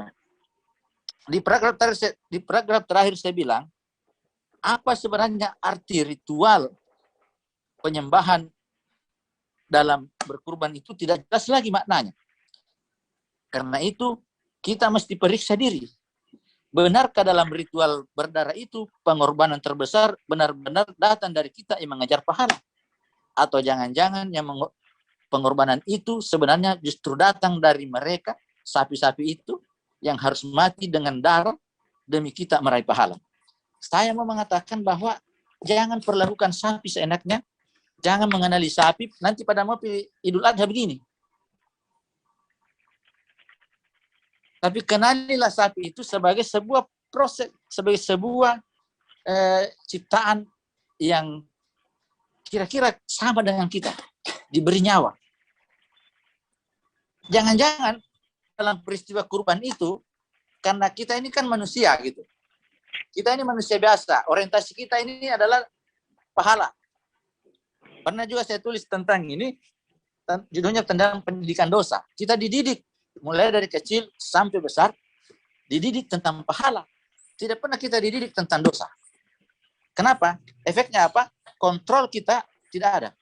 Pengendalian kita tidak ada. Nah, dalam konteks tulisan berjudul Ibrahim ini, saya mengatakan, jangan-jangan yang mendapat pahala pada saat Hari Raya Idul Kurban itu adalah sapi-sapi itu, bukan kita. Karena kita ini orientasinya pahala. Sapi itu keikhlasannya dan kerelaannya, walaupun dia harus diikat dulu. Jangan-jangan yang masuk surga ini adalah sapi itu, bukan kita. Nah, mari kita periksa itulah yang saya katakan tadi, perspektif humanisme kita ini, paradigma humanisme kita ini harus kita periksa baik-baik kembali. Dan saya bersyukur sekali ada ruang bisa mendiskusikan ini, bisa mengangkat ini di Tribun Timur secara makro tentang paradigma seperti ini. Begitu kira-kira Pak Moderator. Yang komentar kedua tadi Kak, yang terkait bagaimana cara menjaga konsistensi dalam menulis klakson. Oh ya, nah ini pertanyaan berat ini. Pertanyaannya Pak Dakan ini, bagaimana menjaga nafas tulisan hingga berkelanjutan? Itu satu jurus itu dengan Pak Firdaus. Ya. Nah, sebenarnya tidak terlalu rumit. Tidak terlalu rumit. Sebenarnya tidak terlalu rumit. Ini tergantung itu tadi, proses-proses yang kita lalui. Saya lebih banyak bertahan karena mungkin salah satunya karena soal kemampuan memaknai. Intensitas saya memaknai sesuatu. Makanya itu di rumah itu kadang saya harus bicara serius, kadang harus saya hanya diam. Kalau istri saya diam, saya mau cerita. Ini soal memaknai. Satu contoh. Waktu saya masih nulis tentang, waktu saya masih dimintai kolom di Fajar waktu itu, saya kehilangan, nggak tahu ide apa yang harus saya tulisin. Suatu hari, ini pengalaman pribadi. Istri saya mau ke pesta. Saya disuruh bergegas cepat-cepat, lalu kemudian dia berdandan di depan cermin, sedang saya sudah selesai. Dia belum selesai melukis alisnya. Jadi saya berpikir di situ, saya itu penyakit. Ini alis ini, kenapa ini alis ini begini? Lah saya dapat inspirasi dari situ, saya kasih judul tulisan waktu itu, ini alisku, mana alismu? Ini alis soal identitas. Ini alis sudah menjadi soal identitas. Dan ini alis sudah menjadi persoalan, sudah bukan hanya sebagai soal identitas, dia sudah diformat menjadi bagian penting dari kapitalisme global. Bayangkan satunya melukis alis, Pak.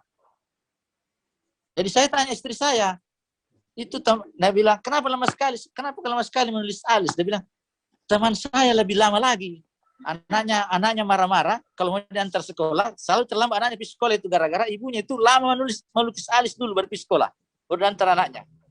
Jadi anaknya selalu terlambat di sekolah, tiap pagi. Nah, itu yang menginspirasi saya. Jadi menangkap, saya katakan di situ bahwa alis ini sudah bukan lagi persoalan tubuh, tapi dia adalah soal industri. Dia masuk sebagai bagian dari industri alis. Jadi sudah kapitalisasinya sudah kencang. Dia sudah menjadi industri global ini alis ini. Nah itu soal memaknai. Jadi di situ Pak Dekan, tapi begitulah cara saya dalam menjaga nafas tulisan sampai berlanjut. Itu proses memaknai sesuatu, memaknai peristiwa, memaknai teks, memaknai konteks. Itu tips dari saya berdasarkan pengalaman pribadi saya. Jadi tidak jauh-jauh. Sama yang di naskah Klakson di sini begitu juga. Semuanya itu begitu. Saya pernah menulis tentang olahraga. Karena waktu itu istri saya menyuruh saya olahraga. Rajin-rajin olahraga supaya kecil-kecil kau punya perut itu. Jadi saya, apa pentingnya olahraga ini? Saya kemudian teringat bagaimana Orde Baru mengolahragakan rakyat dengan senam kesegaran jasmani yang serba seragam dari Sabang sampai Merauke. Mungkin Anda yang lahir tahun 80-an masih ingat musiknya itu. Itulah saya tulis itu. Itulah saya tulis di situ. Judulnya olahraga. Jadi saya tulis di situ bagaimana Orde Baru ini mendisiplinkan rakyat pun melalui olahraga. jadi begitu kira-kira. Jadi inspirasinya dari bagaimana kita memaknai sebuah peristiwa, sebuah proses, baik itu proses kehidupan hari-hari maupun pengalaman kita dalam berhadapan dengan teks. Dari situlah saya tarik makna. Jadi semua klakson itulah mengapa napasnya klakson ini bisa dijaga sampai berlanjut. Saya pernah menulis tentang kredit misalnya. Ini ide tentang kredit mobil, kredit motor. Saya temukan dari peristiwa yang sengit. Hujan deras, saya naik motor ke BTP, rumahnya tante saya, macet total, mulai dari Peterani karena di Kerjam itu jalan tol, sampai BTP itu 2 jam saya di jalan. Di motor, saya dibonceng, hujan keras. Saya berpikir, ini kendaraannya klakson karena macet ini sudah lunas atau masih kredit? Dari situlah kemudian saya bikin judulnya kredit. Jadi peristiwa macet itu di sore yang menurut saya sore yang sangat kejam, itu melahirkan sebuah naskah judulnya kredit. Nah, kredit ini bisa menjadi kekuatan bagi kita, tetapi sesungguhnya dia juga jadi ancaman buat kita. Kira-kira pesannya itu kira-kira. Makanya saya bilang waspadalah, sebab apapun retorikanya, kredit itu adalah utang. Surga yang bayang, neraka yang melintang. Berbahagia dahulu, sengsara kemudian. Kapan itu? Saat batas jatuh tempo tagihan kredit, sisa beberapa menit lagi. Kira-kira kayak gitulah kira-kira. Demikian Pak Moderator. Pak Firdaus, semoga jawaban saya. Terima kasih. Ya, terima kasih banyak Kak. Saya kira cukup jelas sekali apa yang disampaikan oleh Kak Karim, menjelaskan dari mulai memberi judul sampai proses perenungan dalam menulis klakson itu, saya kira memberikan makna yang begitu banyak untuk kita jadikan pelajaran. Dan selanjutnya diskusi kita sudah hampir 2 jam ya, ini sudah cukup lama dan alhamdulillah saya kira banyak sekali ilmu yang bisa kita dapat. Tapi sebagai penutup diskusi kita malam ini, mungkin ada penyampaian dari Ketua Lapesdam PWNU Sulawesi Selatan untuk sedikit barangkali memberikan epilog terhadap diskusi kita pada malam hari ini. Ya, oke. Karim sebetulnya menolak bukunya didiskusikan, tapi saya tidak peduli dengan Karim dan tetap menyuruh Fadl untuk menghubungi Tamsil dan Sabara. Termasuk juga kami sebenarnya dihubungi. Karim sebenarnya tidak ingin bukunya didiskusikan, tapi menurut saya penting setidaknya menjadi inspirasi bagi anak-anak muda ini bahwa begini, Karim saya Ijal Muhaimin itu lahir dari generasi emas PMI yang mengalami proses kritisisme yang luar biasa. Ada pembalikan epistemologi yang cukup kuat di situ yang kemudian mempengaruhi anak-anak NU terutama di tahun 90-an. Jadi kalau membaca tulisan Karim, membaca tulisan Ijal, membaca tulisan saya, membaca tulisan Muhaimin, ada dulu temanku bicara itu dekonstruktif dan kritis begitu. Jadi hampir sama caranya. Dan yang kedua catatan saya mengikuti klakson dari awal sebenarnya di Facebooknya Karim.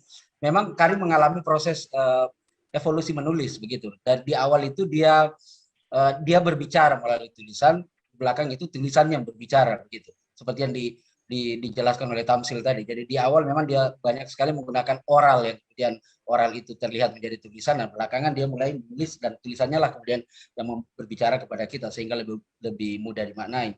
Nah, yang kedua, isu Karim itu kan humanisme ya, isu-isu manusia, kota, ruang, dan relasi. Mungkin yang agak penting usulan saya Pak Karim ke depan, kita bicara tentang isu lingkungan begitu. Setelah isu kemanusiaan kita geledah begitu panjang, kita mulai menatapi lingkungan yang kemudian porak-poranda oleh banyak sekali kepentingan, baik kapitalisme maupun juga ketidakmampuan kita menjaga keseimbangan alam, termasuk corona kan muncul dari konteks itu.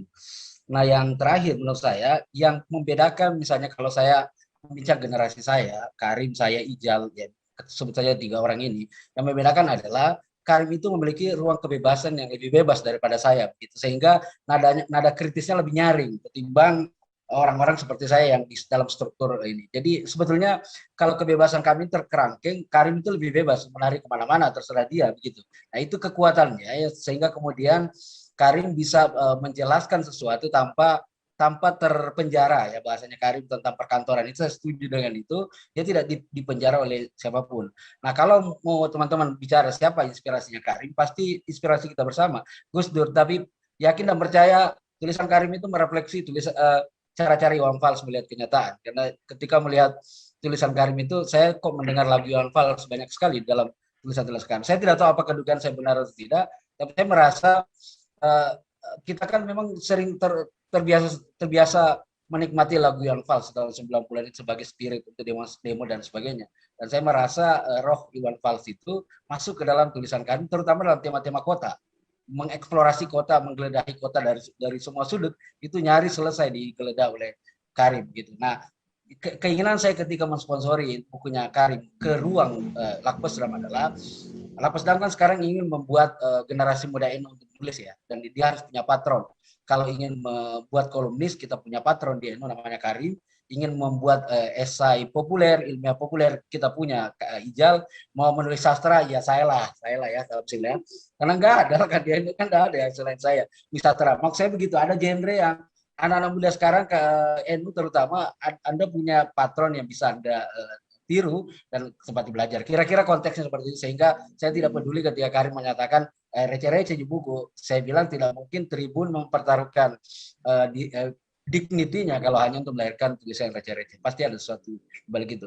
Nah yang terakhir, kontemplasi dan proses spiritual. Saya merasakan tulisan Karim dari imanensi manusia yang hampa spiritual. Klakson 3 itu penuh dengan manusia spiritual. Mungkin juga dekat dengan situasi Karim hari ini, Pak Toles, yang dekat sekali dia dengan ruang-ruang kegaiban. Saya tidak mau sebut itu ruang kenabian, tapi itu ruang kegaiban. Nah, di ruang kegaiban itu menggoda. Itu banyak sekali inspirasi dari situ. Dan semua penulis pasti merasakan yang dirasakan Karim. Saya kira Pak Budiman juga merasakan ketika nulis bukunya ya. Apa judul bukunya Pak di mana? Pak Budiman judul bukunya apa? Saya bungkus itu. Pak Budiman bukunya apa lagi judulnya? Oh, dalam waktu dekat. Dalam waktu dekat. Luar biasa. Kira-kira seperti itu. Ya, makasih Bapak-bapak dan Ibu-ibu, Tamsil, Sabara, ya terima kasih Kak Mujahid, Pak Nur Kidam tadi, Budiman dan teman-teman yang aktif di dalam forum Lapas Dam. Kita akan mendorong diskusi seperti ini dalam Lapas Dam, entah siapapun nanti. Mungkin buku dalam waktu dekat kita juga bisa bedah dalam waktu dekat ya, Pak Budiman. Ya, saya kira itu. Assalamualaikum warahmatullahi wabarakatuh. Jadi Pak Moderator. Pak Firdaus juga, sorry Pak Firdaus. Sorry, saya lupa sebut tadi. Padahal itu salah satu penulis idola di Tribun. Ya, Assalamualaikum warahmatullahi wabarakatuh. Pak Moderator, dari Pak Saprila tadi, betul. Jadi kalau saya ditanya dulu anak-anak, kalau ada pelatihan menulis itu, tanya tips, buat saja itu. Rajin-rajinlah mendengar lagu Malaysia dan lagunya Iwan Fals. Kenapa lagu kalau saya friend film India dan lagunya Iwan Fals. Karena lagu Malaysia, orang Malaysia itu asalnya cukup bagus, orang Melayu itu. Nah, inspirasi dari Iwan. Prodi apa itu? Nah, kira-kira gitu. Nah, intinya yang pertanyaan soal spiritual, saya menemukan hal dalam kesunyian ada keramaian, dalam keramaian sesungguhnya ada kesunyian di situ. Itu yang saya temukan itu. Maka ini berkait dengan pertanyaannya Pak Muhammad tadi dengan Pak Dr. Budiman. Terima kasih Pak Moderator. Iya Kak. Jadi saya kira itu tadi epilog yang cukup menarik dari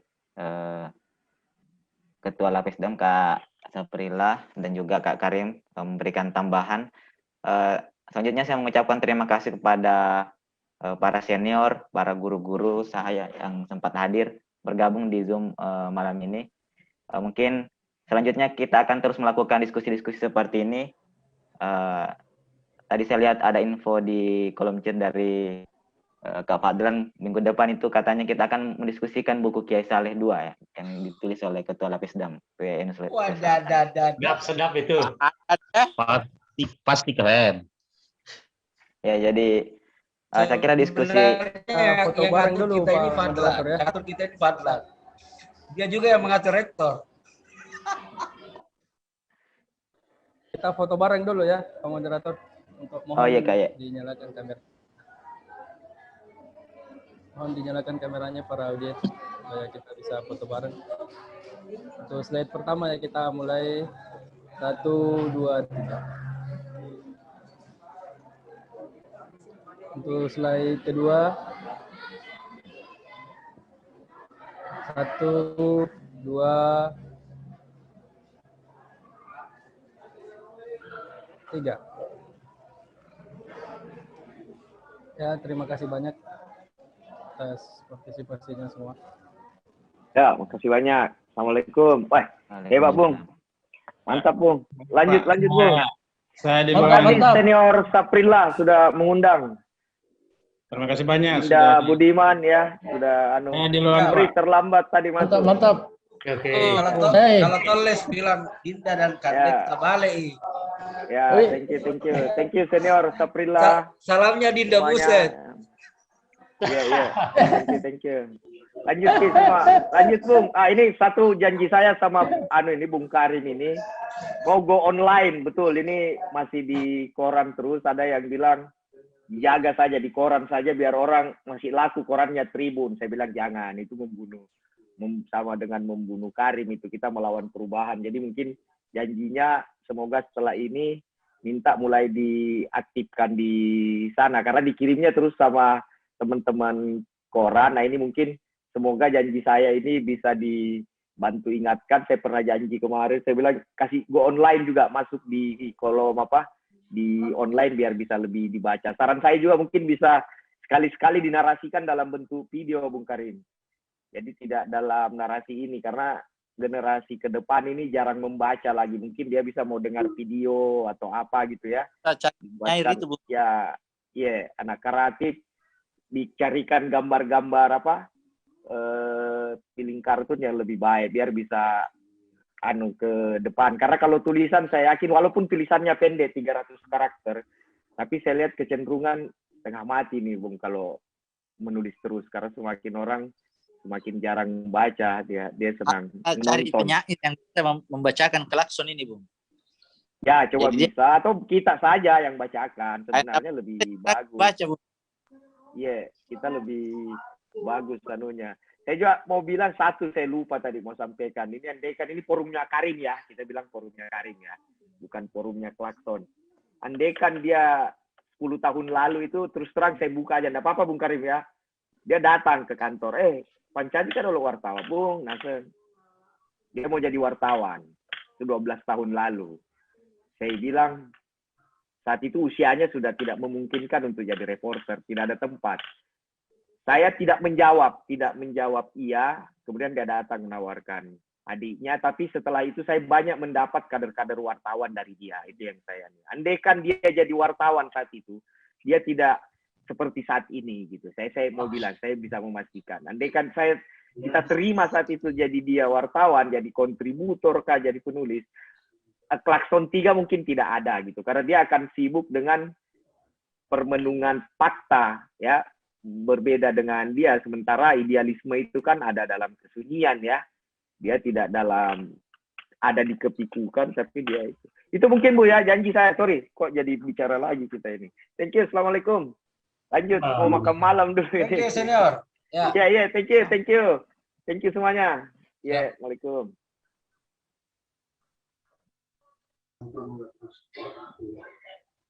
Ada Dr. Zulashari nih.